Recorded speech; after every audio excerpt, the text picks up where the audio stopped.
네, 안녕하세요. 저는 이번에 교육분과 담당이 된 김애라 카리스마입니다. 제 목소리가 잘 들리나요? 네. 신부님이 도착하셨고요. 성가 92번 부르겠습니다.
네, 91번 성가 더 부르겠습니다.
네, 본당 신부님께서 신부님에 대해서 많이 소개해 주셨는데 제가 한 번 더 소개하겠습니다.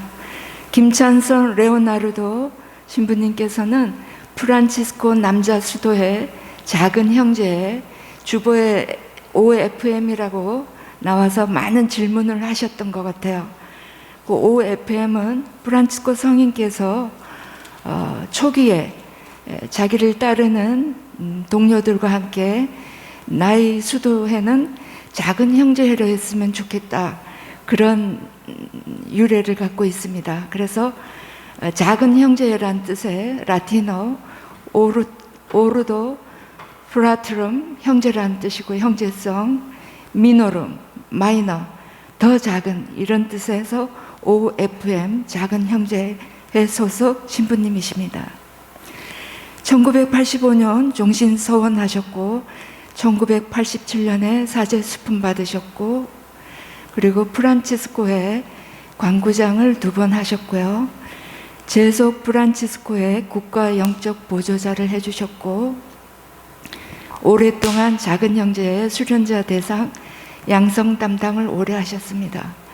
그리고 북한과 중국 선교에 주력하시다가 중국에서 추방당하셔서 지금은 이제 우리 한국에 이주자들이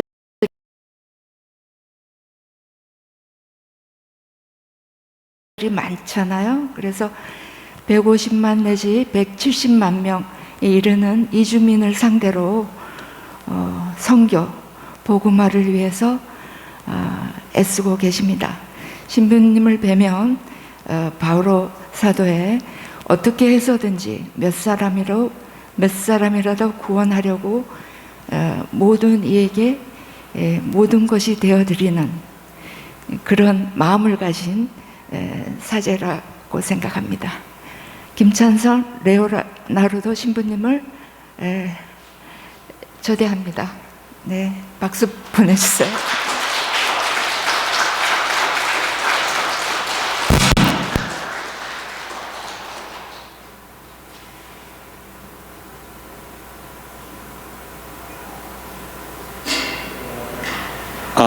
소개받은 김찬선 레오나르도 신부입니다. 제가 준비 성가를 하셨지만 다시 한번 또 우리 마음을 준비하는 그런 마음으로다가 이 성가 93번을 아주 그 가사를 생각하면서 또 정성을 담아서 한번 이렇게 1, 3절 불러보겠습니다.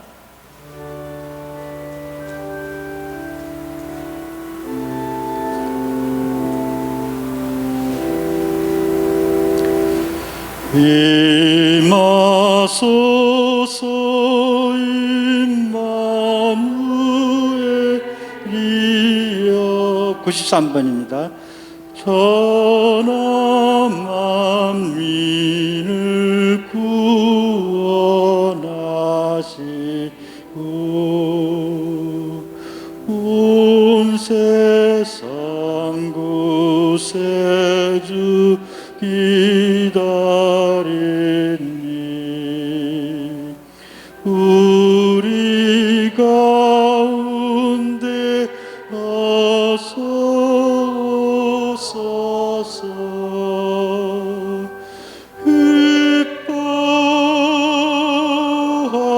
기뻐하라 이스라엘이여.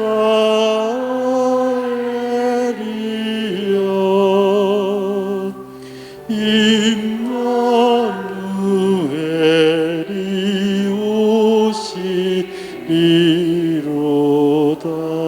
3절. 임하소서 다윗 후손이여. 어둠 권세를 물리치시고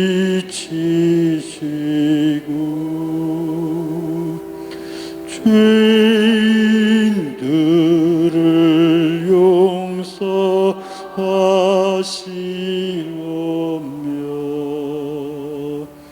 천국의 문을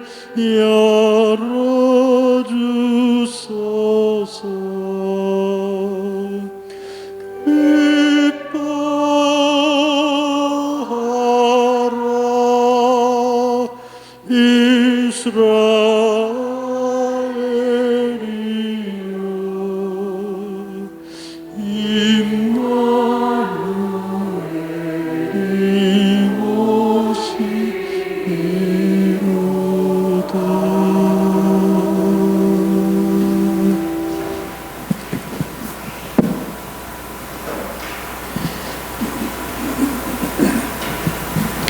반갑습니다. 평알비입니다.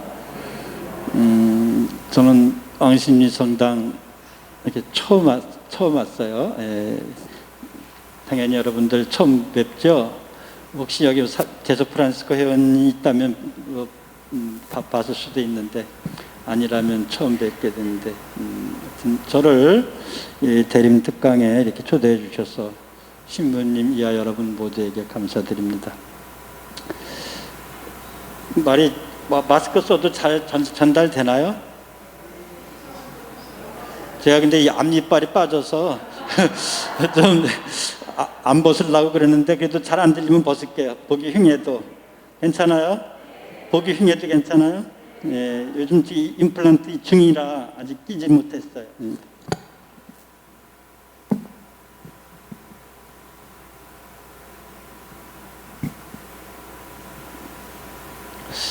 저한테 그 대림 특강 주제를 주시기를 회개 이렇게 좀 이 주제로 해달라고 이제 부탁을 해서 또 회개?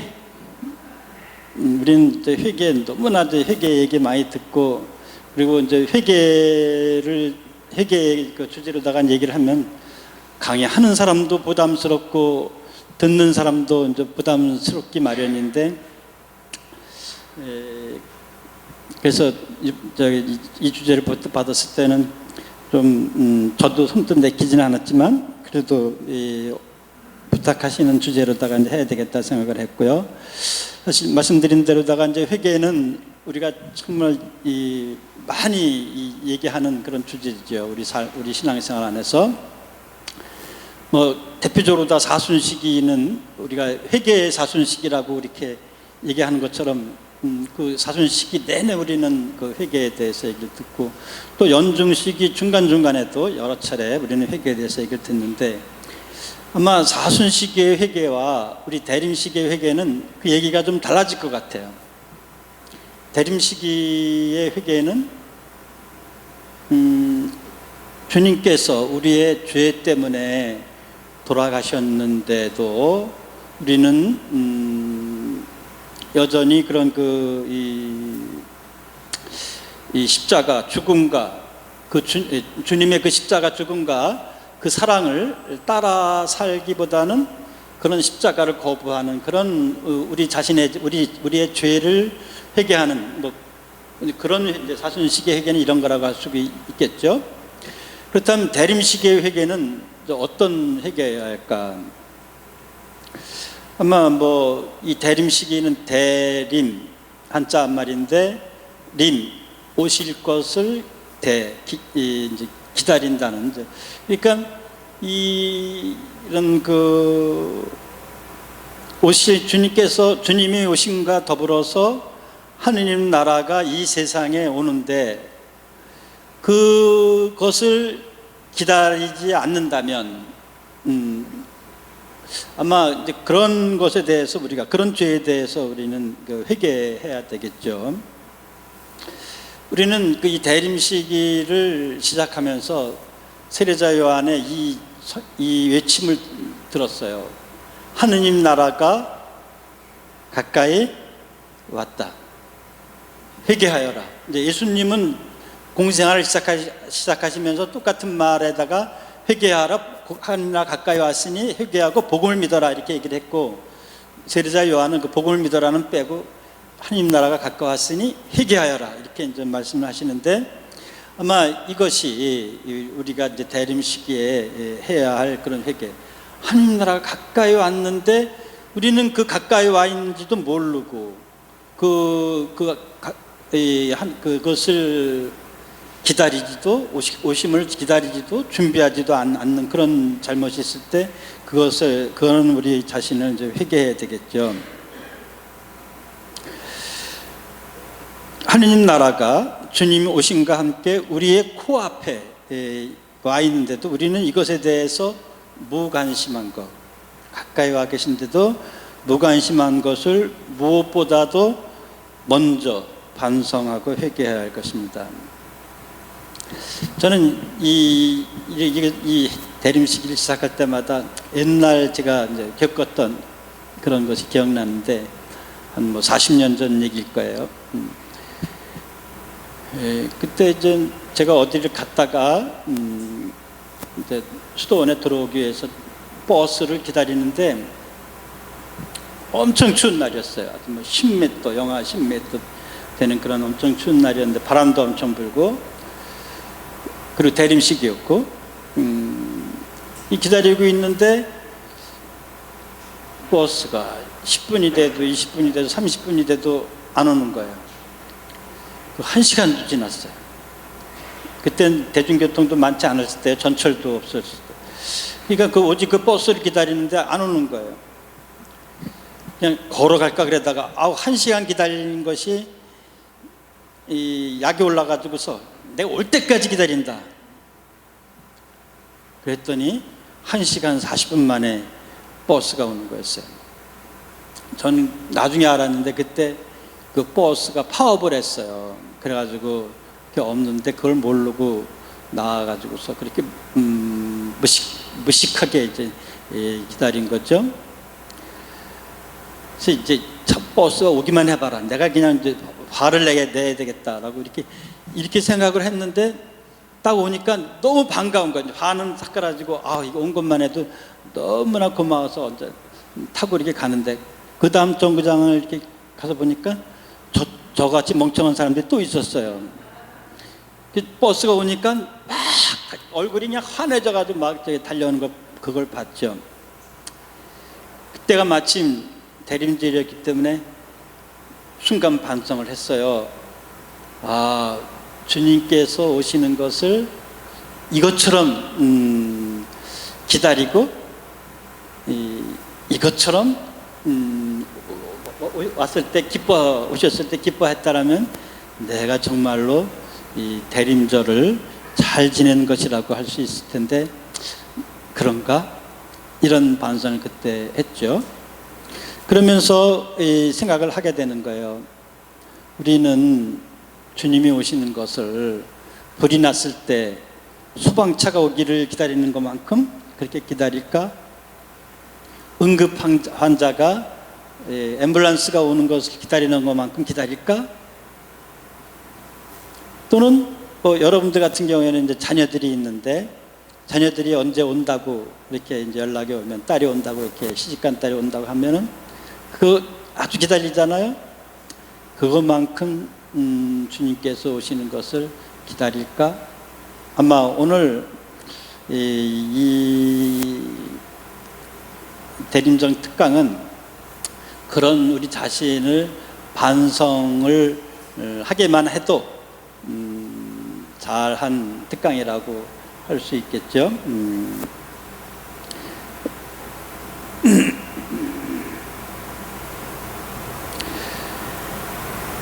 그렇다면 만약 그렇지 않다면 우리가 그렇게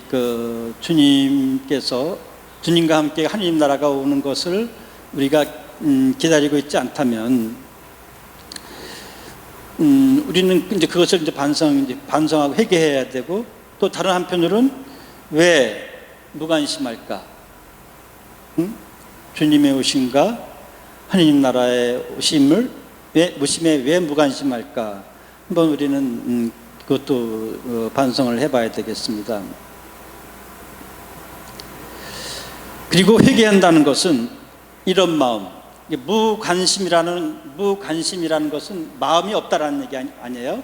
관심이 없다, 마음이 없다. 그 마음에 이제 없다라는 것인데 이런 마음, 곧 하나님 나라에 대한 무관심을 바꾸는 것. 그래서 이런 그 마음을 바꾸는 것이기 때문에 이런 때는 회심이라고 우리가 이렇게 표현하는 것이 더 적절할 것 같아요. 회심이다. 마음을 바꾸는 것이다. 근데 그렇다면 어떻게 하면 우리는 이 회심을 할 수 있을까? 마음을 바꿀 수 있을까? 근데 사실은 아주 간단합니다. 하느님 나라에 대해서 무관심한 것은, 다시 말해 하느님 나라에 관심이 없는 것은 우리의 관심이 어디에 있기 때문일까요? 하느님 나라가 있어요. 하느님 나라에 대해서 무관심해? 관심이 없어? 그러면 이건 관심이 다른 데 있다는 얘기 아니겠어요? 어디에 있을까요? 이 세상이겠죠. 그러니까 이걸로 한자로 말하면 이승과 저승인데, 저승에 대해서 관심이 없다는 얘기는 우리 관심이 온통 이승, 이 세상에 그 관심이 쏠려 있기 때문이라고. 아주 간단한 겁니다. 우리의 관심이 하느님 나라에는 없고 이 세상 것에 대해서만 이제 관심이 있다는 얘기가 되겠어요. 저는 이 얘기를 자주 다른 강의 때도 자주 하는 편인데, 그 부자 청년 얘기가 있어요. 어느 날 주님께서 이렇게 길을 이제 떠나시는데 부자 청년이 막 달려와요. 달려와 가지고서는 그러니까 이제 이 얘기는 주님께서 부르신 것이 아니에요. 부르신 것이 아닌데 지가 온 거예요. 달려와서 무릎까지 꿇고 뭐라고 이렇게 질문을 던집니까?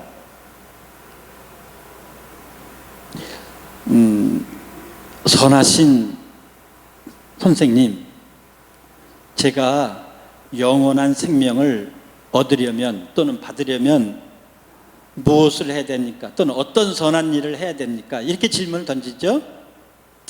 그러니까 예수님께서 뭐라고 대답을 하세요?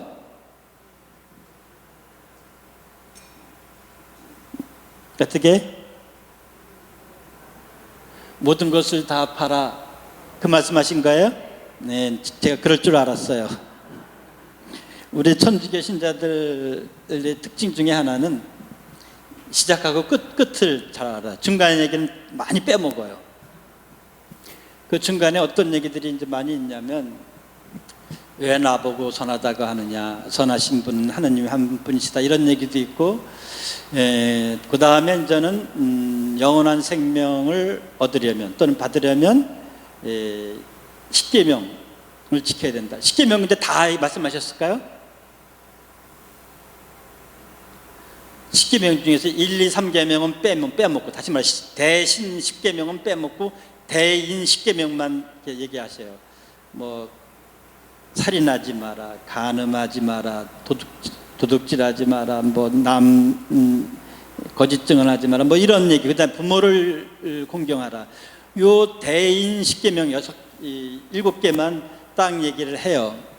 이걸 지켜야 한다. 그러니까 이 부자 청년이 어떻게 대답을 해요? 그런 것은 제가 어렸을 때부터 잘 지켜온 거라고. 사실 그 계명을 잘 지킨 것만 해도 대단히 훌륭하기 때문에 주님께서도 그 부자 청년을 대견하게 여기시죠. 그러면서 이제 한마디 무슨 말씀을 또 붙여요? 너에게 한 가지 부족한 것이 있다, 이렇게 얘기해. 한 가지 부족한 것. 또 다른 복음에서는 내가 완전한 사람이 되려거든 가서 가진 것을 다 팔아 가난한 사람들에게 나누어주고, 그 다음에 뭐라 그래? 말씀하세요. 예? 마스크를 쓰고 대답하시니까 제가 잘 안 들리는데 다 아시죠? 나를 따르라. 가진 것을 다 팔아 가난한 사람들에게 나눠주고 나를 따르라. 그러니까 영원한 생명을 얻으려면 3가지가 필요해. 가진 것, 소유한 것, 포기와 나눔과 따름. 이 3가지가 필요해. 영원한 생명을 얻으려면 포기, 나눔, 따름. 또 다른 데서는 또 예수님께서 뭐라고 계셨냐면 너 자신을 버리고 제 십자가를 지고 나를 따라야 한다, 이렇게 말씀하셔요. 그러니까 우리가 영원한 생명을 얻으려면 2가지 정식이 있는데, 하나는 내 소유물을 포기하는 거, 그 소유물을 이웃과 나누는 거, 사랑, 그 다음에 주님을 따르는 거. 또 하나의 정식은 뭐냐면 이제 내 소유물을 포기하는 정도가 아니라 나 자신을 포기하는 거야. 너 자신을 버리고 포기하고, 그 다음에 내 십자가를 지고, 그리고 날 따라. 공통점은 뭐냐 하면 주님을 따라야 돼. 주님을 따라야지만 영원한 생명을 얻어요. 근데 자, 봐요. 주님을 따라가면은 뭐 어떻게 되길래 영원한 생명을 얻는 거예요? 주님을 따라가면 어디로 갑니까 우리가? 몰라요 그거? 주님을 따라가면 어디로 가요? 하느님 나라로 가는 거죠. 주님께서 어디로 가시겠어요? 아버지께로 가시지, 성부께로 가시지. 주님께서는 가시면 또 아버지께로 가신단 말이에요. 그게 하느님 나라죠. 그러니까 이 주님께서는 이 영원한 생명을 얻는 방법은 당신을 따라 하느님 나라로 가는 것이 영원한 생명을 얻는 것이라고 이렇게 말씀하신 것이죠. 그렇지 않아요? 우리가 영원한 생명을 얻으려면 어떻게 해야 돼? 이 세상에 영원히 있을 수 없는 거잖아요. 자, 이 주님을 따라서 하느님 나라를 이렇게 가야지만 우리가 영원한 생명을 얻는 것인데, 그 말을 듣고서는 이 부자가 청년이 어떻게 했어요? 복음에 의하면 가진 것이 많아서 슬퍼하며 주님을 떠났다. 따랐다가 아니라 떠났어. 사실은 떠나는 것은 어디를 떠나야 돼요? 세상을 떠나고 주님을 따라, 그래야지 천당에 간다. 근데 오히려 주님을 떠나버렸어요, 이 청년은. 그래서 이제 영원한 생명을 얻을 수 없게 된 것이죠. 근데 여기서 이제 우리는 질문을 던지게 돼요. 그러면 이 부자 청년이 생각한 영원한 생명은 어떤 거예요? 주님께서 말씀하시는 영원한 생명은 주님을 따라 하느님 나라에 들어가는 것인데, 주님을 따라가지 않았으니 이 부자 청년이 생각한 영원한 생명은 어떤 것입니까? 어떤 거예요? 이 세상에서 영원한 생명이죠. 이 세상에서 영원히 사는. 내가 지금 이 부자 청년은 정말로 너무나 행복해. 왜? 부자야. 또 부모 자식, 아니 부모 형제 자식 친척 뭐 있어. 건강해. 지금 아쉬울 것이 아무것도 없어. 다시 말해서 바꿔 얘기하면 지금 자기가 지금 천국에서 살고 있어. 이미 여기가 천국이야. 자기의 천국이야. 이 부자 청년은 지금 이것이 영원히 지속되기를 바라겠죠? 여기서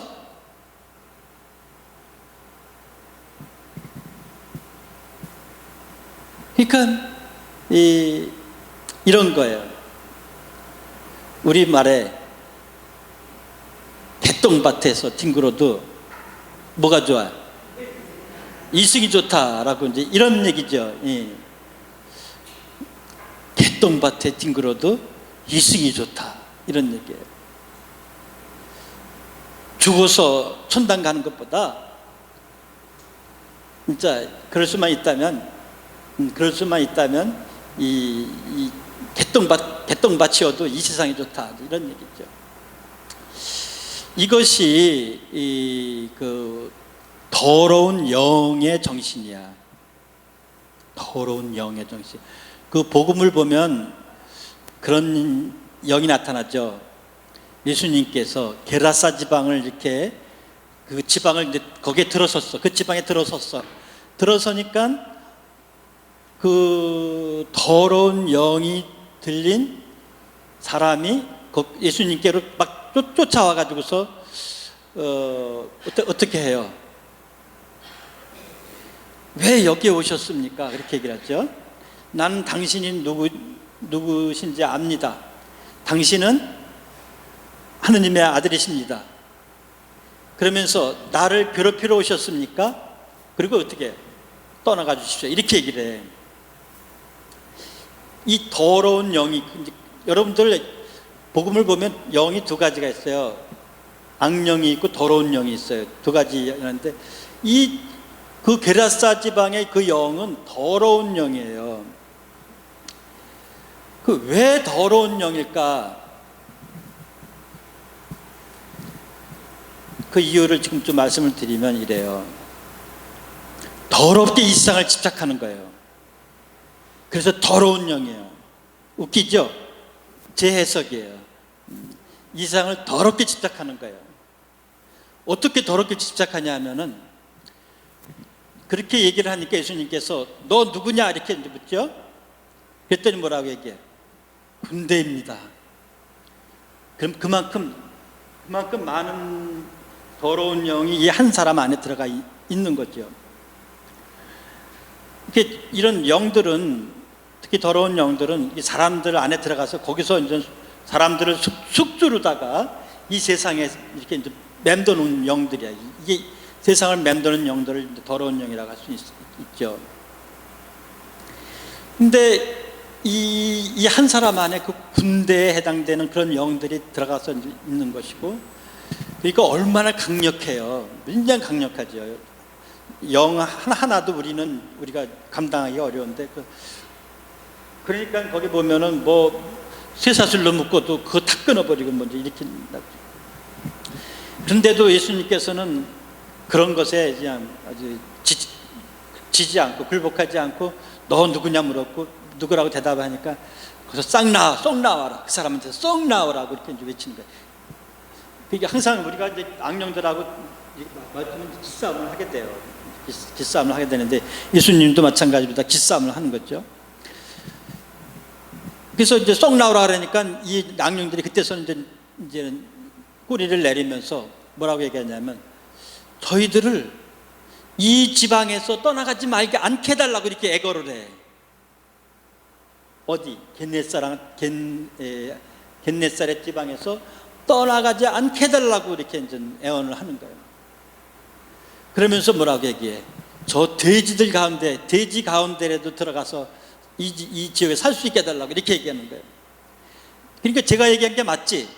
더럽게 진짜 집착하는 거예요. 자기 사는데 더럽게 이제 돼지 가운데, 돼지 그 속에 들어가서라도 이 세상 살고 싶다는 거야. 이 지역에서 자기가 살던, 이 세상이 아니라 이 세상 중에서도 자기가 살던 거, 지금까지 내내 살던 거, 우리가 얼마나 그렇게 안주합니까? 내가 살던 거 떠나려고 들지 않죠. 가끔 여행 가는 건 좋아하지, 그치? 여행 가는 건 좋지만은 너 여기서 떠나, 그러면 안 떠나려고 그래. 혹시 이사를 가더라도 저쪽 본당으로 나가야 되는데 이쪽 본당으로 여기 이사 오지? 우리 제속 프란스코 회원들도 그래. 저쪽 본당으로 다른 형제를 갔는데도 그를 뛰어가지고 가라 그래도 그치 또 여기 온다 그래. 근데 이런 식으로다가 이제 내가 살던 것, 내가 길들여진 것, 내가 익숙한 것, 나하고 친한 사람, 뭐 이런 것을 우리가 떠나려고 들지를 않아요. 그러니 이 지구를 떠나려고 들겠어요?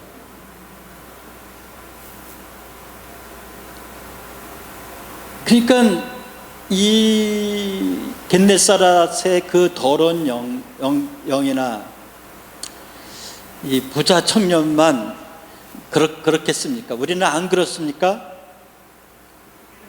우리도 그 하느님 나라, 주님 따라 하느님 나라를 그렇게 그것을 관심이 있습니까? 가는 것 관심이 있습니까? 아니면 이 세상에 더 관심이 있습니까? 제가 아주 이런 경우 아주 단도직입적으로 이렇게 질문을 드려요. 천당 가기를 원하십니까? 천당 가기를 원하십니까? 손 들어보세요 한번. 안 가고 싶어요? 가고 싶으시죠? 천당 가기 싫은 사람 하나도 없어요. 그죠? 그런데 두 번째 질문이 문제예요. 지금 당장 가시겠습니까? 다 천당 가고 싶은데, 이 천당이 하느님 나라예요. 다 하느님 나라 가고 싶은데 지금 당장은 아니라는 얘기야. 그럼 이게 무슨 뜻이야? 정말로 내가 하느님 나라에 가고 싶은 곳이라면, 주님을 내가 가장 사랑한다면 지금 당장 가는 것을 내가 머뭇거릴 이유가 하나도 없잖아요. 여기서 드러나는 거예요. 정말로 내가 하느님 나라에 더 관심이 있을까? 더 사랑할까? 그러면 이런 것이 되는 거예요. 내가 살 수 있는 만큼 여기서 더 사는데 어차피 죽게 되면 그때는 지옥 가는 것보다는 천당 가는 게 낫다. 그 얘기가 되는 거죠. 그렇죠? 그냥 우리 여기 있는 대부분이 그래요, 사실. 그런데 어떤 사람은 빨리 천당 가고 싶을까요? 어떤 사람은 빨리 천당 가고 싶을까요? 이 세상 사는 것이 너무나 괴로운 사람이 있어. 지금 불치병으로다가 지금 너무나 고통받고 있는데 그 한 시간도 참기가 어려워. 그런 사람들은 빨리 나 좀 데려가 달라고 하느님한테 그렇게 애걸하잖아요. 이 세상 이 고통 빨리 끝내고 하느님께로 가고 싶어. 또 뭐 육체적인 병이 아닐지라도 이 세상 사는 것이 너무나 고달퍼. 이런 사람도 지금 여기서 더 사는 것이 그렇게 큰 여한이 없어. 빨리 가는 게 더 하느님께 가는 게 되죠. 사실 그렇잖아요. 어느 아주 추운 겨울에 길을 가는데 두 사람이 길을 가는데 한 사람은 그 아랫목이 따뜻한 집에 하룻밤 머물게 되고 한 사람은 냉골에서 머물게 됐어요. 다음 날 일어나서 어떤 사람이 길을 빨리 떠날까요? 냉골에서 머무는 사람은 여기서 머무나 길을 나가나 빨리 이 길을 떠나서 어디 가야 할 곳을 가려고 할 거예요. 근데 이 따뜻한 곳에 뭐 하룻밤 잔 사람은 밖에 나가면 추우니까 엉덩이가 안 떨어지겠죠. 아마 우리도 그런 것 같아요. 우리가 주님께서 오심과 함께 하느님 나라도 이렇게 오는데 우리가 하느님 나라에 그 관심이 없는 것은 내가 이 세상 살이가 참 이 재미있고 어떤 기쁜 일도 많고 행복해. 이 세상 살이가 그렇게 좋으면 행복하면은 저 세상 살이에 대해서는 그만큼 관심이 없겠죠. 그래서 진짜 우리가 기본적으로다가 이제 이러할 때 아마 이제 일생일대의 큰 체험이 필요해요. 신앙 체험이 필요한 거예요. 왜냐하면 하느님 나라에 이제 관심이 없던 그런 없이 살던 그런 삶에서 이제 하느님 나라가 이렇게 이제 관심을 갖게 되는 그런 삶을 살려면은 한 번쯤은 정말 이 세상의 행복이라는 것이 또 이 세상에서 부귀영화라는 것이 이 세상에서의 성공이라는 것이 뭐 이런 것들이 어떠한 이유로든지 사업의 실패 때문이든 어떤 뭐 중병에 걸렸기 때문이든 어떤 계기로든 그것이 이 세상의 그 행복은 영원하지 않다라는 것. 아까 부자 청년은 이 세상에서 영원한 생명을 진시황처럼 늙지 않고 건강하고 뭐 그 행복이 오래가기를 바라서 그렇게 했지만은 그럴 수 없다라는 거, 이 세상 그럴 수 없다라는 그런 체험이 한 번 정도는 이제 있어야 될 것이에요. 이것이 말하자면 일생일대의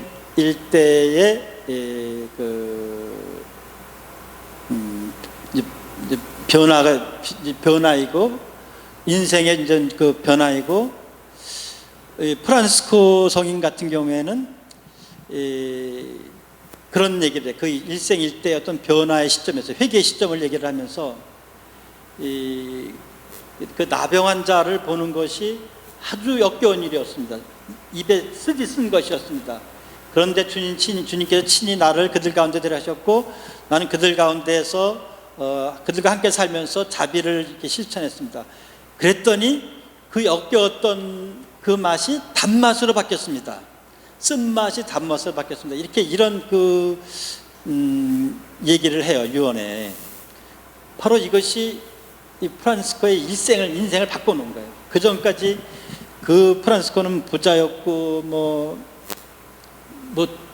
너무나 진짜 자기 하고 싶은 데 다 할 수 있었고 그런 삶이었는데 어떤 그런 체험들을 통해서 전쟁터에서 패하는 체험, 중병에서 죽을 뻔한 체험 그런 체험들을 하면서 이런 것들은 영원하지가 않구나.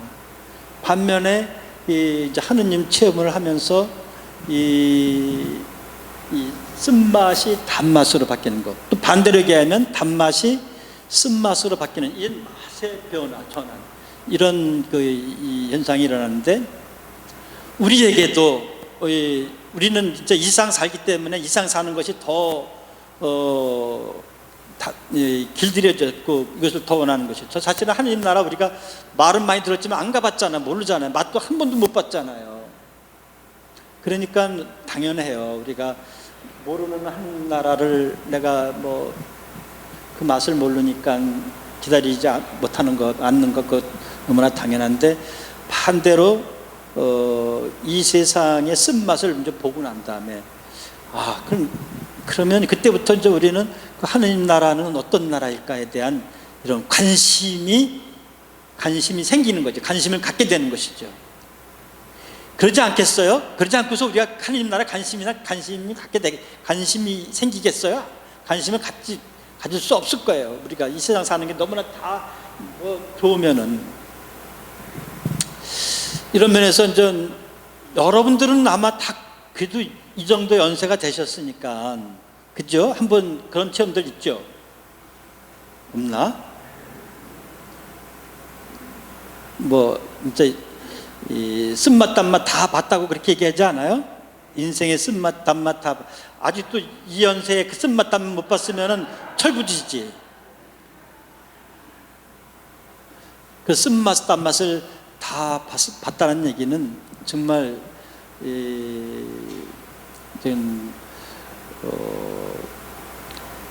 인생에 대해서 진지하게 어떻게 사는 것, 이 세상 삶이라는 게 무엇이고, 아마 그래서 우리가 이제 하느님도 더 믿게 됐고 이제 그랬을 거예요.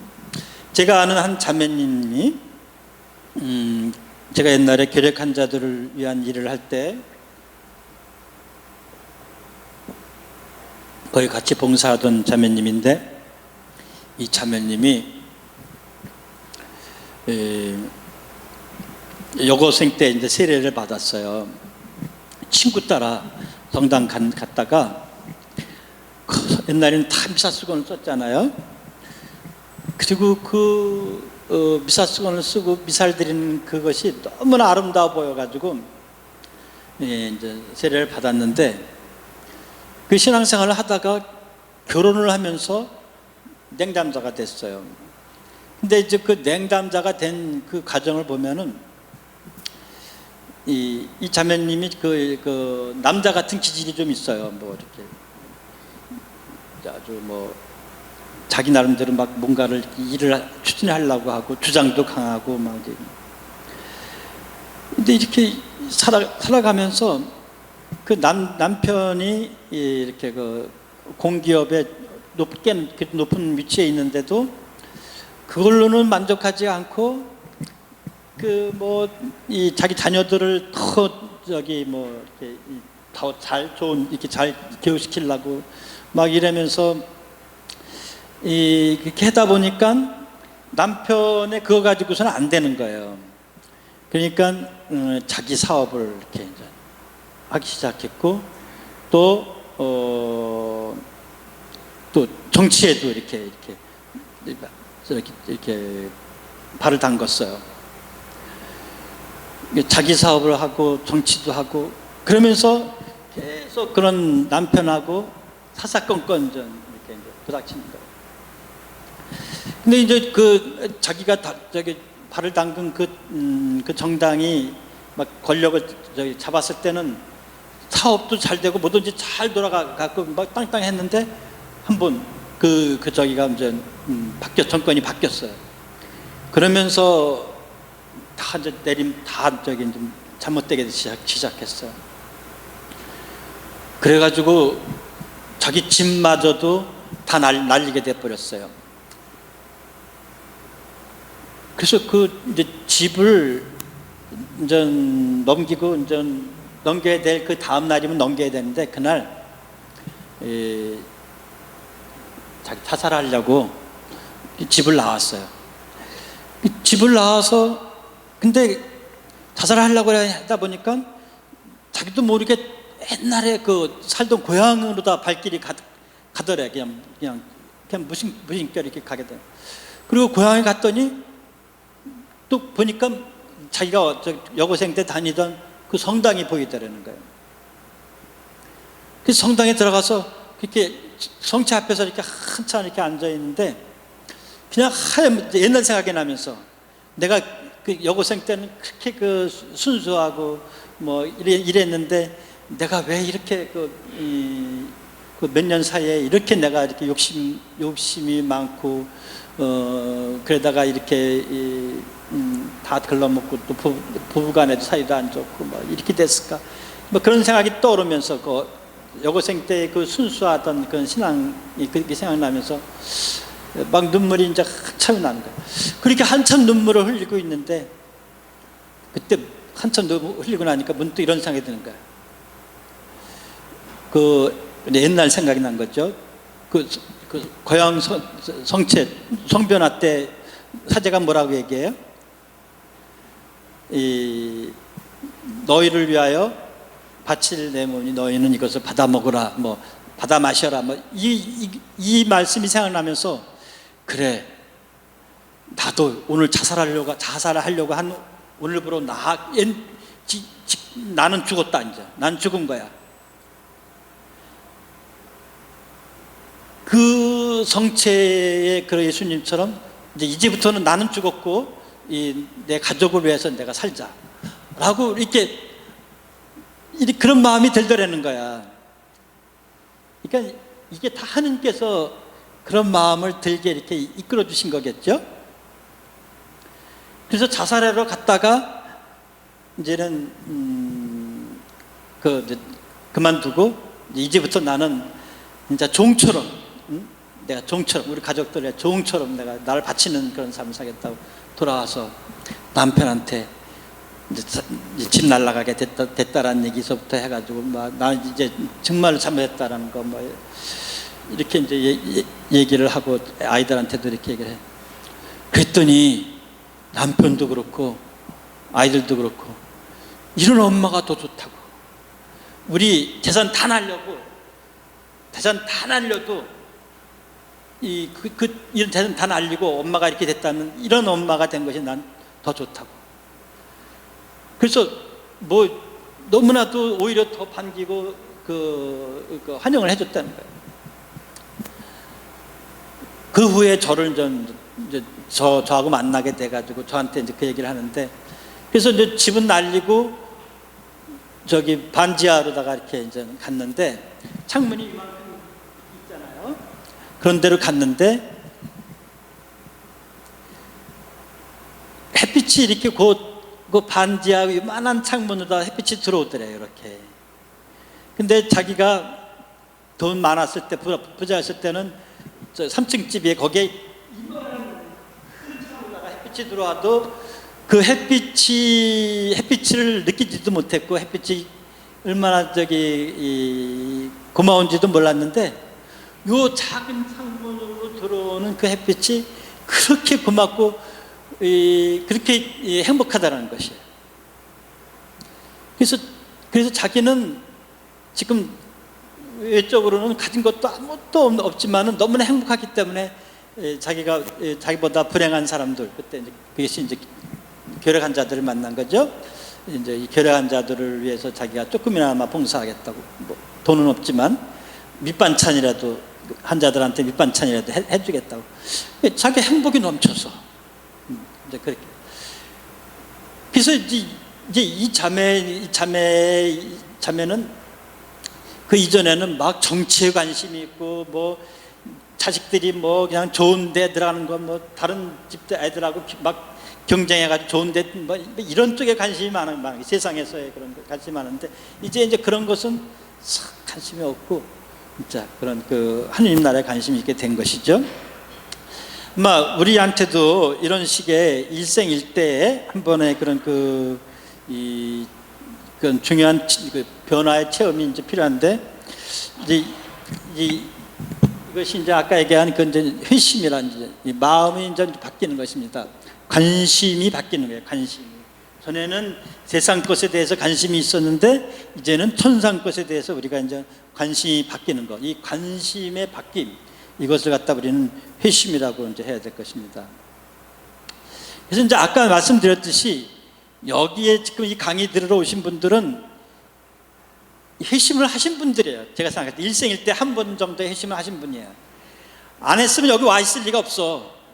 그렇지 않아요? 관심이 다른 데 있으면, 세상 것이 있으면 여기 왜, 이 강의 왜 들으러 와 있겠어? 적어도 여러분들은 큰 변화는 했어. 이제 일생일대 큰 변화가 됐고 회심을 한 분들이라고 할 수 있어요. 그래서 이제 여러분들의 회심은 이런 일생일대 회심은 아닐 거고, 살다가 보면은 내가 하느님 나라를 이렇게 하느님 나라를 향하고 있고, 하느님도 갈망하고 있고, 뭐 그러는데도 살다가 보면은 어느 순간 뭐 세상 걱정에 쌓인다든지, 그렇지? 세상 걱정에 쌓이잖아, 그렇지? 그 다음에 또 이 세상 욕심을 또 부려요. 버렸던 욕심을 또 버린다든지, 또는 세상 즐거움에 빠진다든지, 빠지기까지는 않겠죠? 세상 즐거움을 조금씩 즐긴다든지, 또는 일에 정신이 팔린다든지. 제가 몇 가지를 예를 들었어요. 세상 근심 걱정에 쌓인다든지, 또 세상 욕심을 부린다든지, 세상 즐거움, 다 세상자가 붙는 거예요. 세상 즐거움에 빠진다든지, 이 세상 일에 정신이 팔린다든지. 그래서 주님께서 오시는데 그것을 잠깐 놓칠 수가 있는 것이죠. 그죠? 그거는 우리가 많이 그럴 수가 있어요. 그래서 주님께서는 뭐라고 이렇게 이런 우리한테는 뭐라고 말씀하시냐면은 연중 33주간에 여러분들 그런 말씀 드렸어요. 방탕과 만취와 이 세상 근심 걱정으로 마음이 물러지는 일이 없도록 조심하라. 기억나죠? 네? 방탕과 만취와 이 세상 근심 걱정으로 어떻게? 마음이 물러지지 않도록, 물렁물렁해지지 않도록 어떻게 하라 그랬어요? 네? 조심, 맞아, 조심. 제가 이제 계속 이 심자를 가지고 좀 얘기를 하고 있는 거예요. 심자, 욕심이니 조심이니 다 이게 심자거든. 그래서 우리는 이제 회심은 한 사람들이고, 지금 이 대림 시기에 우리가 해야 할 그 회심이랄까, 회개는 조심이야. 조심을 해야 돼. 조심을 해야 돼. 조심하지 않으면 아까 얘기하는 그런 방탕에 빠진다든지, 남자들 같은 경 만취 이렇게 한다든지, 또는 세상 근심 걱정에 이제 빠진다든지. 그래서 이제 그런 것들이 우리 마음을 어떻게 한다 그랬어?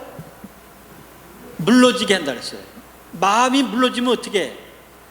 기도해야 되겠다 마음 먹었는데 마음이 물러지면 어떻게 해? 에이, 내일서부터 뭐 이런 식이 되겠지, 그렇지? 마음이 물러지는 거예요. 그래서 우리가 이제 뭐를 시작할 때 뭐라 그래? 마음을 어떻게 먹고? 굳게 먹고, 또는 단단히 먹고, 그렇게 하잖아요. 마음을 단단히 먹어야 돼. 굳게 먹어야 돼. 마음을 단단히 먹지 않고 굳게 먹지 않으면은 기회가 되면 술 먹자고 그러면 술 먹을 수 있지, 그죠? 술 먹을 수 있죠. 안 잡어요? 네. 잡어요, 형제님, 잡어요? 마음을 먹을 수 있어. 우리가 먹어. 예수님께서도 술 먹지 말라고 그러지 않았어요. 만취하지 말라고 그랬지. 그래서 마음을 단단히 먹으면은 술을 먹어도 만취하지 않아. 사랑으로 먹어요. 사랑으로 먹어. 근데 조심을 하지 않아. 이 조심을 하지 않으면은 술이 어떻게? 술을 먹어.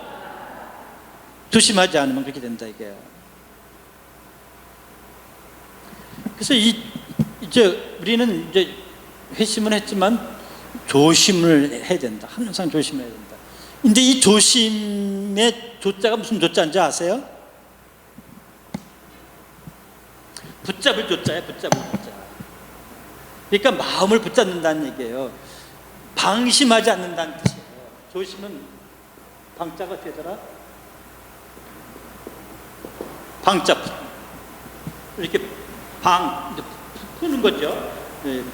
붙잡아 놓지 않고 이제 이렇게 이 방심하지 않고 조심하기 마음을 붙잡는다.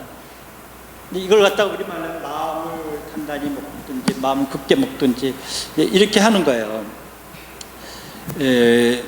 그래서 이제 우리는 회심에서 조심으로다가 이제 이렇게 해요. 그래서 이제 이 마음이 물러지지 않도록 조심하라고 말씀하신 다음에 주님께서는 또 뭐라고 하냐면 주님 앞에 설 수 있도록 깨어 기도하라 이렇게 얘기해요. 그래서 이제 우리 이 대림 시기에 우리가 해야 될 것은 두 가지예요. 하나는 조심, 다른 하나는 이 깨어 기도하는 것 이것이에요. 지금 시간이 11시 30 몇 분까지 해야 되죠? 12시 15분까지 저 화장실 갔다 오실 분 5분만 쉬겠어요. 네.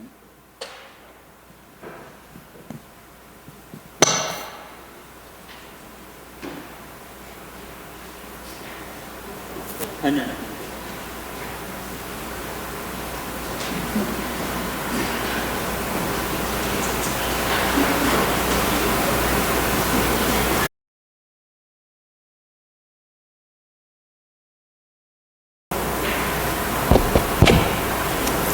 네, 두 번째 강의 성가 93번 부르면서 준비하겠습니다.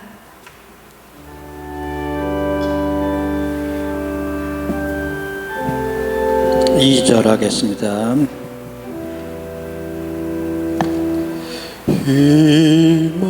힘하소서 인류의 구세주 우주 만물을 지배하시고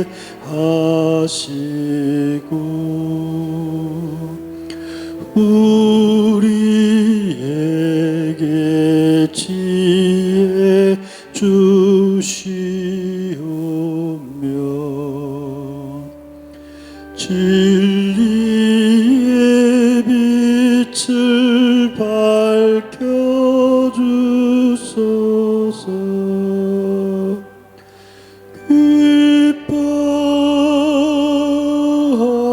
기뻐하라 이스라엘이여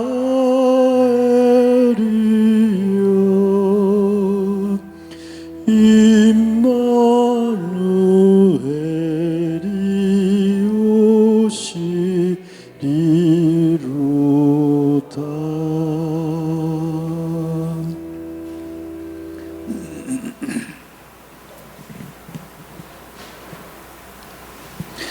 예, 아까 말씀드린 것 중에 이제 보면은 이제 우리 지금 대림 시기의 회개는 마음을 바꾸는 회심이라는 것을 말씀을 드렸어요. 그래서 방금 직전에 이제 마음이 물러지지 않도록 이제 조심하라 이제 그런 얘기를 했는데, 예를 들어서 이제 근심이 있죠. 근심 걱정. 마음이 물러지게 하는 것. 근심 걱정이 있어요.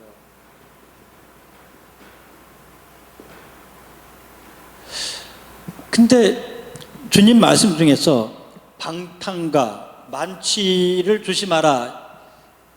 마음이 물러지지 않도록 방탕과 만취를 조심하라. 이 말은 우리가 뭐 쉽게 이해가 되는데, 근심 걱정이 우리 마음을 물러지게 하는가? 그건 잘 이렇게 연결이 잘 안 돼요. 그렇지 않아요? 아, 근심 걱정이 우리 마음을 물러지게 하는가? 그래요? 왜 근심 걱정이 우리 마음을 물러지게 할까요?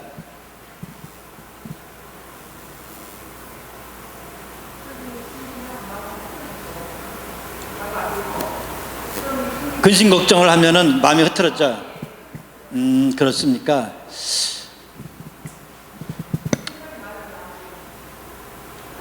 그런데 오늘 주님 말씀 중에 이 말을 빠뜨리면 안 될 것 같아요. 이 세상 근심 걱정, 거룩한 근심 걱정도 있지 않을까? 거룩한 근심 걱정.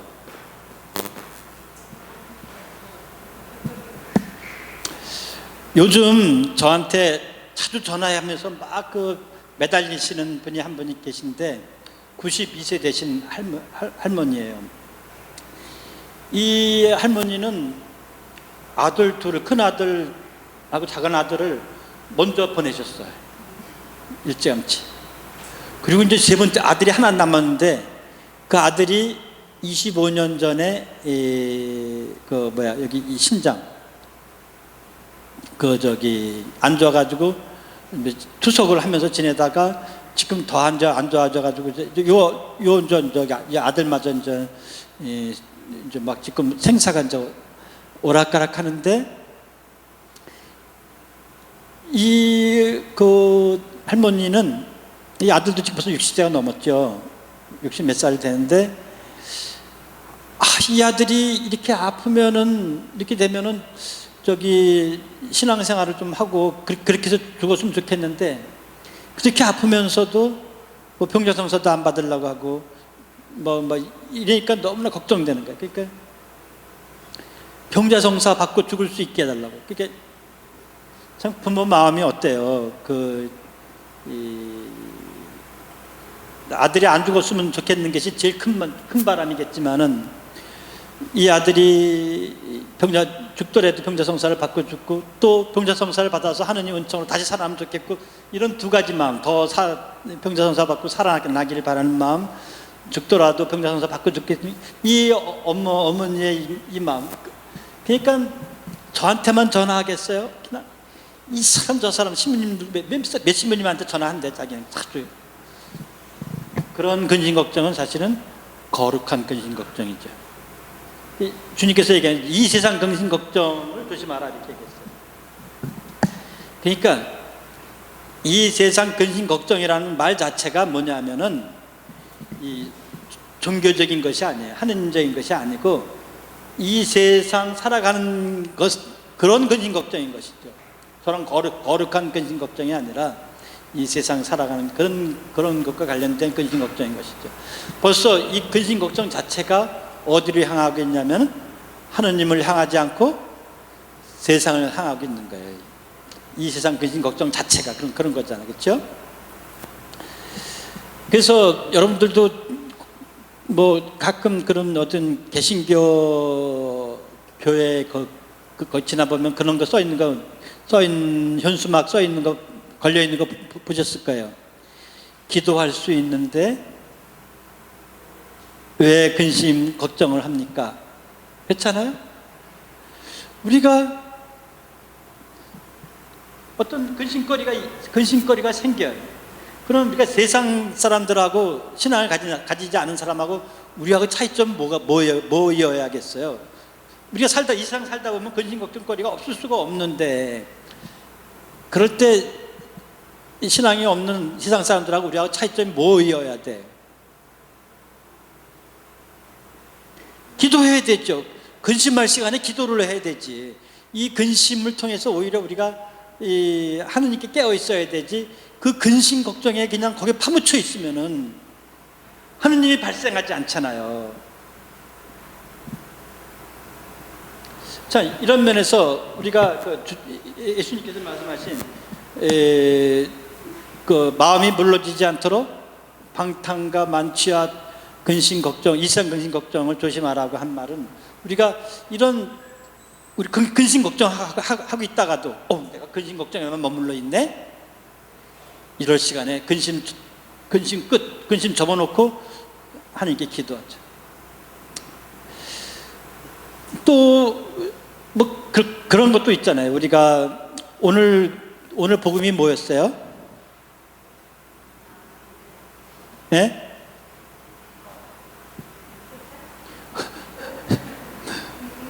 오늘 저기 심주무님이 저 후대염이 계셔가지고서 대신 이 강연 말씀 잘 들었다 했잖아요. 강론 말씀 안 하시고. 그래, 제가 그래서 저는 묻는 거예요. 오늘 복음이 뭐였어요? 예, 고생하고 무거운 짐을 진 사람은 모두 나에게 오너라, 이렇게 얘기했잖아요. 여러분, 고생하고 무거운 짐 지켰을 때 주님께서 당신에게 오라 그랬는데 우리는 어디로 갑니까? 점쟁이한테 가지 않아요? 여러분, 적어도 여러분은 점쟁이한테 안 가시겠지, 그치? 점쟁이한테는 안 가겠지. 점쟁이한테는 안 가는데 또 누구한테 갈 수 있어요? 마음고생을 하고 있어요. 마음의 상처를 받았어요. 그때 주님한테 갑니까? 심리학자한테 갑니까? 예? 여기 계신 분들은 다 주님한테 간대. 맞죠? 정말 그래야 돼. 정말 우리는 근데 막 힘들고 저기 마음도 힘들고 몸도 힘들고 막 이랬을 때 옆 사람한테 가지고, 남자들은 술 한잔 하면서 친구한테 가가지고서 그 저기 위로를 받으려고 하고 힘을 얻으려고 하고, 뭐 또 여자들은 또 뭐 또 친한 친구가 내 힘든 얘기 다 쏟아나고 나면 조금 힘을 받고, 요걸로 이것도 뭐 하지 말아야 되는 그런 건 아니지만, 그걸로 끝이면 그것이 무슨 하느님을 만나는 겁니까? 오늘 주님께서는 오늘 이 복음을 다른 시기에 들으면 다르게 이해할 수 있어요. 다르게. 근데 오늘 우리가 대림 시기에 이 복음을 듣는 이유는, 주님께서 우리 고생하고 무거운 짐 우리를 위해서 오셨는데, 주님은 우리를 위해서 오셨는데 우리는 딴 데 찾아가면 되겠냐 이거지. 점쟁이한테 찾아가고, 저기 술 친구한테 찾아가고, 또 수다 떨러 가고, 뭐 이렇게 하면은 이것이 그 오신 주님을 우리가 기다리는 것이 되고 주님을 찾아가는 것이 됐냐 이거지. 주님께서 나에게 오라 그래. 나에게 오라. 다른 데로 가지 말고 나에게 오라, 이렇게 말씀하시는데 우리는 다른 데로 가고 있지 않는가. 나한테 와라. 그러면 내가 주님께서는 이 무거운 짐을 뭐 그 짐을 안 지게 해주겠다는 얘기는 아니에요.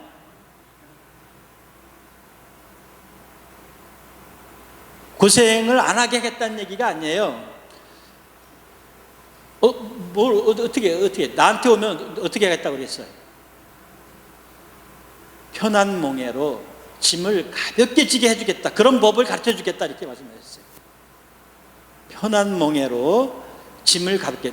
몽해가 편하면은 짐이 가벼워져요. 우리가 배낭이 편하면 같은 짐을 져도 편한 몽해로 지면 덜 무거워요. 근데 불편한 배낭으로다가 짐을 지면은 무거워요. 제가 군대 생활할 때 저는 거지 같은 그 배낭을 받았어요. 새 배낭을, 이렇게 몸에 딱 맞는 배낭을, 흉 늘어나가지고 뛰면 덜컹덜컹 하는 게, 여기다가 이제 10kg 뭘 들고서 뛰어봐요. 그러면 그냥 뛸 때마다 이게 뒤에서 막 잡아대는 거예요.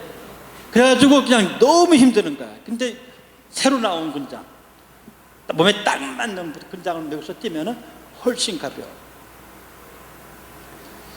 그래서 주님께서는 당신에게 오라 그러셨어. 무거운 짐 지고 고생하는 사람 당신에게 단대가지면 당신에게 오라 그랬고, 오면은 편한 몽해와 편한 몽해로 가볍게 집을 지어주겠다고 하는데, 그 편한 몽해가 뭐냐면은 마음이 온유하고 겸손한 거예요.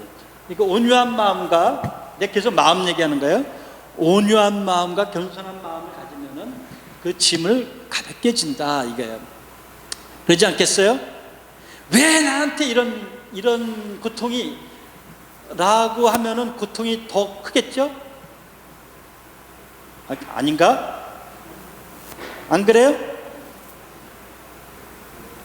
이것이 왜 나에게 이것이 왜 이런 것이 나한테 왔어? 그러면 이걸 받아들이기가 거부하면 거부할수록 더 힘들지 않겠어요?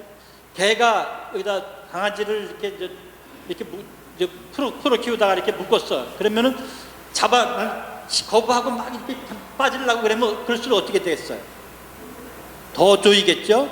그것처럼 우리가 어차피 져야 할 그런 짐, 어차피 겪어야 할 고통이라고 한다면은 그것을 그래, 이것은 내가 받아들여야 돼 라고 하면은 그것이 덜 무겁고 덜 고통스러운데 그것을 거부하면 거부할수록 더 고통스럽고 더 무겁겠죠?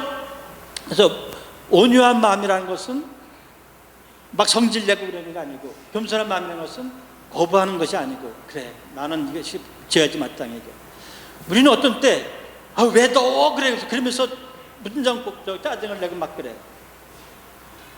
그러니까 옆에서 여름이니까 덥지 알면서도 왜 더워 그러는 순간 짜증이 나면 더 더워져.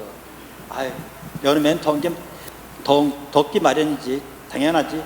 그러면 그냥 몸만 덥지 성질까지 덥지 않잖아.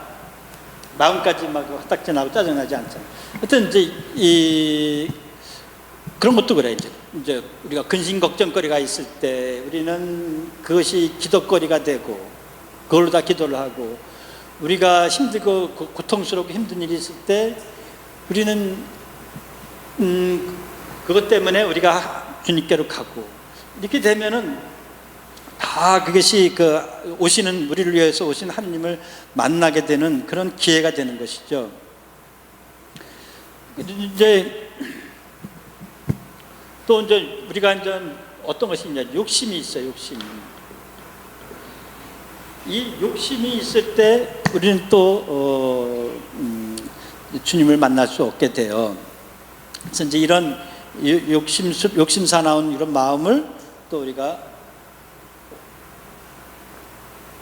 조심을 하고 그것을 이제 비우고, 이제 그런 욕심의 마음이 들 때 즉시 그 욕심을 알아채야 돼. 우리가 내가 지금 욕심 부리고 있구나, 이거 알아채는 거. 이걸 갖다가 이것이 깨어 있는 거예요. 욕심에 깨어 있는 거예요. 내가 이게 욕심인지 아닌지도 모를 수가 있어요. 깨어 있지 않으면. 근데 우리가 내가 또 욕심 부리고 있구나. 이 욕심의 마음을 우리가 이제는 바꿔야 되는 것이죠. 이런 것이죠. 또 이제 어떻게 해야 되냐면, 우리가 정신없이 살 수가 있어요.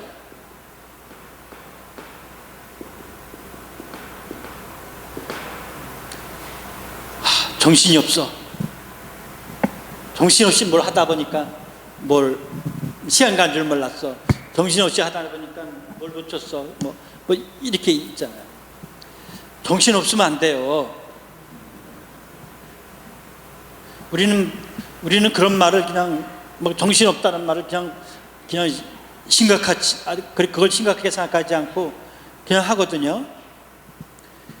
근데 정신줄 놓으면 안 된다는 말은 잘 이렇게 진지하게 생각하면서도 많은 경우 정신없이 하다 보면, 근데 우리가 많은 경우 정신없이 하다가 보면은 바로 하느님도 놓치는 거예요. 제가 경험이 있어요. 제가 이제 종신선을 앞두고 이제 한 달 피정을 이제 하게 됐는데, 그 피정을 하면서 제가 너무나 종신선을 하기에는 합당치 않은 그런 상태였어요. 뭐냐면 무미건조, 수녀님은 잘 아실 거예요. 그런 영성 생활을 하는 가운데 너무 무미건조한 거예요. 하느님이 계신가? 머리로서는 다 알고 교리적으로는 다 알지만 하느님이 계신지 안 계신지 그런 것도 못 느끼겠고, 또 이건 다르게 얘기하면 하느님께서 나를 사랑하시는지 그런 거 못 느끼겠고, 뭔가 그냥 너무나 무미건조한 이런 상태였어요. 내가 일생을 이제 하느님을 위해서, 이웃을 위해서 산다고 하는 내가 이런 상태로다, 이런 무미건조한 상태에서 소원을 하면 되겠는가, 이렇게 생각이 돼가지고 야, 이제 이 한 달 피정 동안 이 죽기 살기로다가 이제 하느님 체험을 진하게 해야 되겠다 라고 마음을 먹었어요. 그럼 어떻게 생각을 해보니까 단식을 하자. 한 달 단식을 하자. 한 달 단식하면 죽을 것 같아서 한 끼에 한 숟갈씩만 먹자. 그렇게 해서 이제 그런 단식, 한 숟갈 단식을 이제 시작했어요. 한 10일 정도 지났어요. 그랬더니 하루에 3숟갈만 먹는 거잖아요. 그러니까 잠이 없어요. 원래 제가 잠이 없는 데다가 조금만 자도 뭐 잠이 이제 깨고 그러는 거예요. 그렇게 10일이 지난 어느 날 아침에 일어나서 이렇게 이제 성냥을 딱 성냥 킨 거 얘기하니까 옛날 얘기라는 거 알겠죠? 예? 성냥을 키려고 이제 그런 순간 어떤 생각이 딱 나는 거예요. 그 당시에 이제 거기에 이 형광등이라는 게 있어요. 깜빡깜빡 그 초크가 있고 이렇게 형광등 있잖아요. 이렇게 빡빡하다 들어오는 거. 근데 그 얼마나 저기 형광등이냐면은 어떤 때는 탁 기자마자 들어오기도 하고 어떤 때는 10분 있다가 들어오기도 하고 지멋대로야. 그래서 이제 머리맡에다가 초하고 성냥을 이렇게 놨는데 그날도 안 들어오는 거야.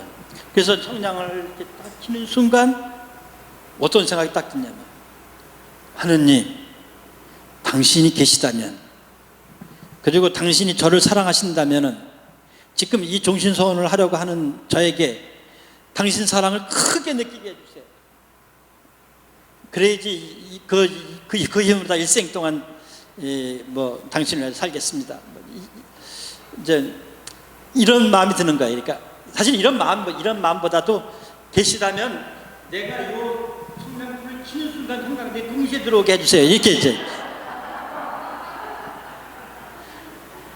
근데 속마음이 그렇다는 얘기예요. 속마음이 그렇게 당신 사랑을 보여줘야지만 된다. 내가 요구하는 방식대로다. 그래서 성냥을 딱 켰어요. 어떻게 됐을까요? 형광등이 들어왔을까요? 안 들어왔을까요? 안 들어왔다고 하는 분도 있고 들어왔다 하는데 들어왔어요. 정말로 동시에 들어왔어요. 제 마음이 어땠을까요? 좋았을까요? 기뻤을까요? 전혀 반대요. 너무나 두려웠어요.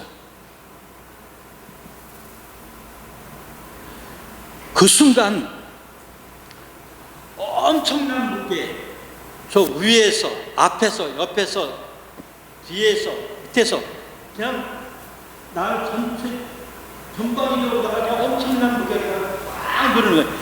그래가지고 요 킨 상태에서 꼼짝 못하고 몇 시간을 있었어요. 몇 시간을.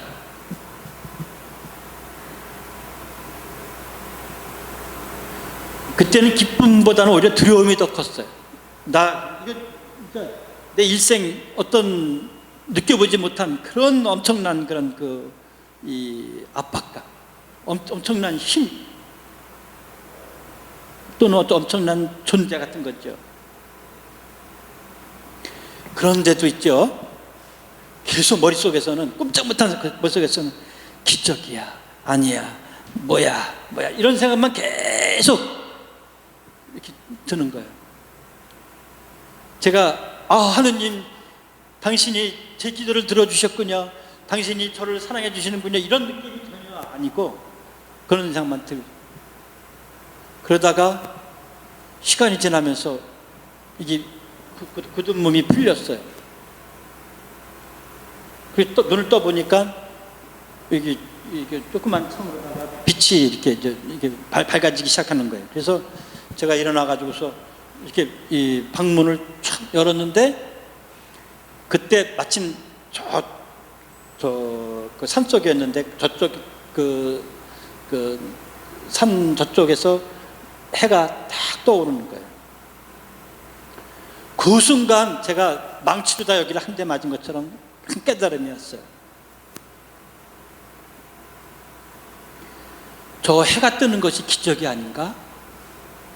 기적이라는 게 뭐예요? 하느님의 표시잖아요.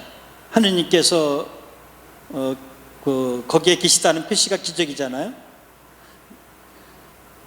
그러니까 저는 어떤 기적을 바랐냐면은 내가 요 청량을 킬 때 동시에 들어오는 내가 요런 식의 틀을 만들어 놓고 요 안에서 당신 사랑을 보여달라고, 당신이 저와 함께 계신다는 것을 보여달라고, 당신이 저를 사랑하신다는 걸 보여달라고 그렇게 조건을 맞췄는데,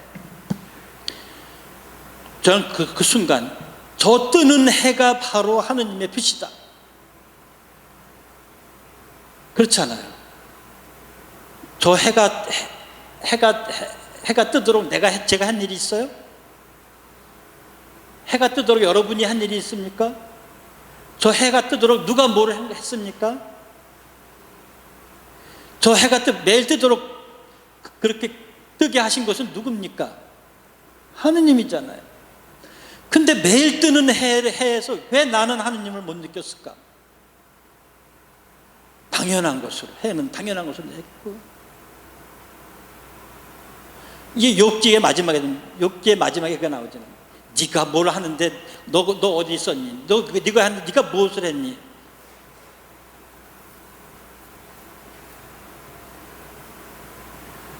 그러고 보니까 우리가 살아가고 있는 그 모든 것이 다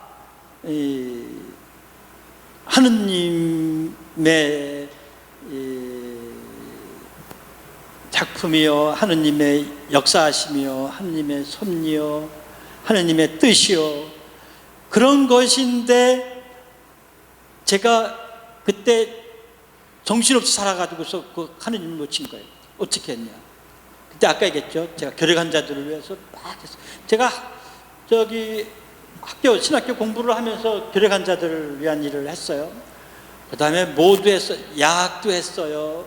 뭐 좋은 일 했어요. 좋은 일. 나쁜 일 한 게 아니고 다 좋은 일을 했는데 학생으로서는 너무나 과하게 많은 일을 한 거예요. 수도 생활도 해야 되지, 공부도 해야 되지. 그런데 뭐 이 학생인 신분에 결핵 환자들을 위한 후원회를 조직하고 찾아가서 이렇게 하고 약을 운영하고 막 정신없이 일을 하다 보니까 내가 그 하느님을 놓쳐버린 거예요. 썩어 빠진 정신도 안 돼. 예? 그렇죠? 그런 이제 마음보다도 더한 것이 정신이거든. 이 정신이 마음보다도 더 중요해.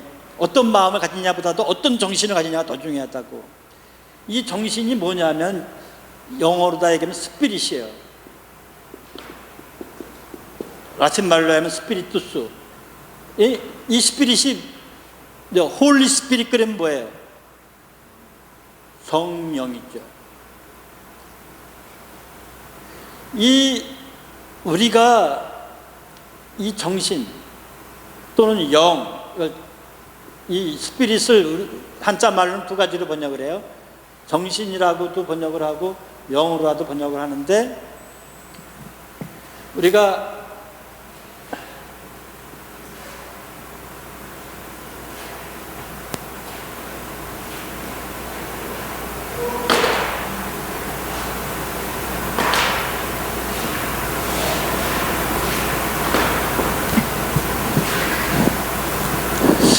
우리 안에 이제 우리가 이게 이제 경계가 있어요. 우리 이제 이게 아니고 이게 밖이라고 쳐.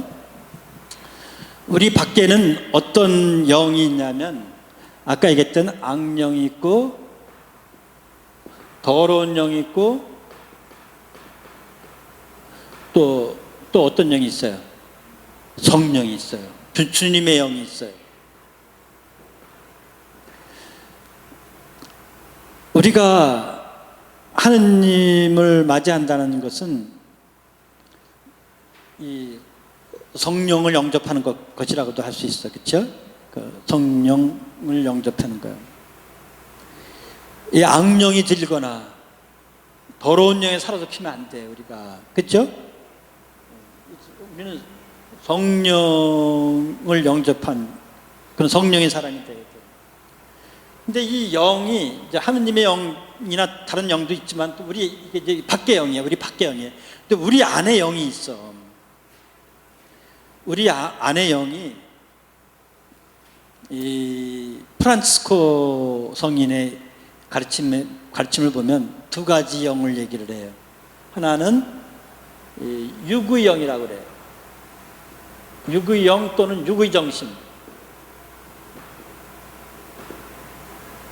이것이 하나가 있고, 또 하나는 프란스가 뭐라 했냐면 기도와 헌신의 정신이라고 그래요. 기도와 헌신의 영.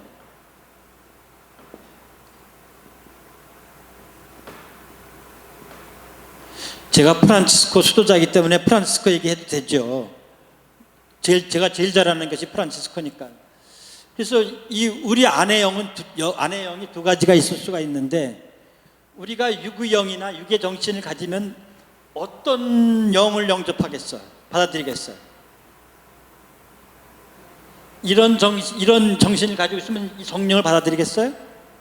이런 정신, 이런 영은 이 악령이나 더러운 영을 받아들이겠지. 우리 안에 이 영이 있을 때 우리는 어떤 영을 받아들이냐면 성령을 영접하는 거예요. 그래서 프란시스코는 뭐라고 얘기했냐면, 일을 하거나 공부를 할 때, 일이나 공부를 할 때 이 기도와 헌신의 영을 끄지 마라. 이게 영을 끄지 마라. 이 기도와 헌신의 영이 꺼질 때 우리 안에 뭐가 들어서게 되냐면 이 유기 영이 돼요. 그러니까 신학을 공부했더라도 하느님 나라를 위해서 그 신학을 공부하는 게 아니고, 내가 뭐 박사야, 나는 신학 박사야, 나는 성사학 박사야,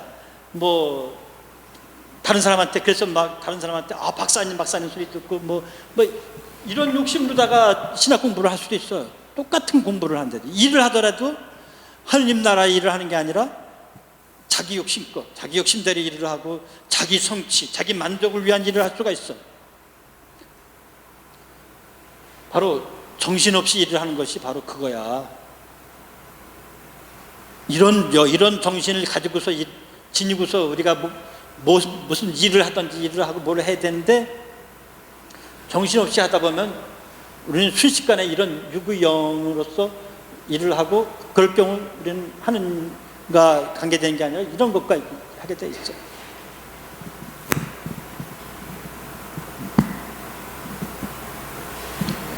그래서 이 깨어 기도한다라는 얘기는, 다르게 얘기하면은 이렇게 정신없이 이러는 것이 아니라 정신을 차리는 거야. 정신 차려. 이 얘기는 뭐야? 정신 나간 놈한테 하는 얘기잖아. 정신이 나갔다 들어왔다 한다니까. 또 영도 마찬가지예요. 성령도 우리 안에 계시다가 또 나갔다가, 악령도 들어왔다가 우리가 또 물리치면 또 나갔다. 이렇게 이런 거예요. 이 영은 이렇게 이 정신 나간 놈 봐라. 그래서 정신 차려. 얼 빠진 놈 봐라. 얼 차려. 또 그따위 썩어 빠진 정신을 가지고 뭘 하겠냐 할 때 그 썩어 빠진 정신, 이런 것들이 다 여기에 해당되는 거예요. 우리는 이것을 이 기도 헌신의 영을 우리가 지닐 때 우리 깨어 기도한다라는 거, 사실은 지금 제가 계획했던 강의 한 5분의 4 정도 했는데 시간이 벌써 12시 11분이기 때문에 끝내긴데, 오늘 강연이 여기서 끝내겠어요. 하여튼간에 우리가 깨어 기도한다라는 거에 대해서 다음번에 더 하든지 안 하든지 할 건데, 오늘까지 이 강의는 깨어 기도한다는 거, 정신 없이, 정신 빠진 상태에서 정신 없이 뭘 하고 그러지 않고, 또 더 반대로 또 세속적인 그런 정신을 가지고서 뭘 하지 않고, 기도와 헌신의 정신, 그 영의 성령에 깨어 있는 것이라는 거. 그럴 때 우리는 깨어 기도하게 됩니다.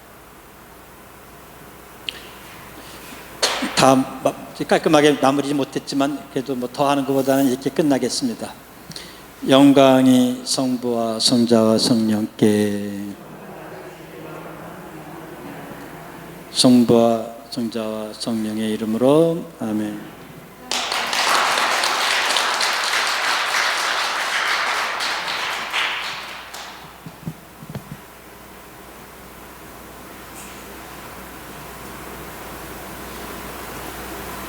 네, 감사합니다. 신부님 감사합니다. 박수 한 번 더.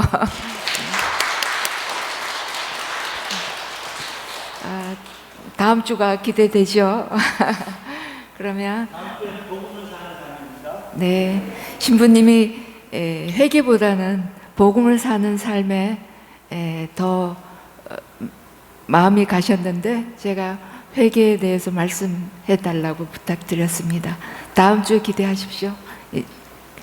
이만 마치겠습니다.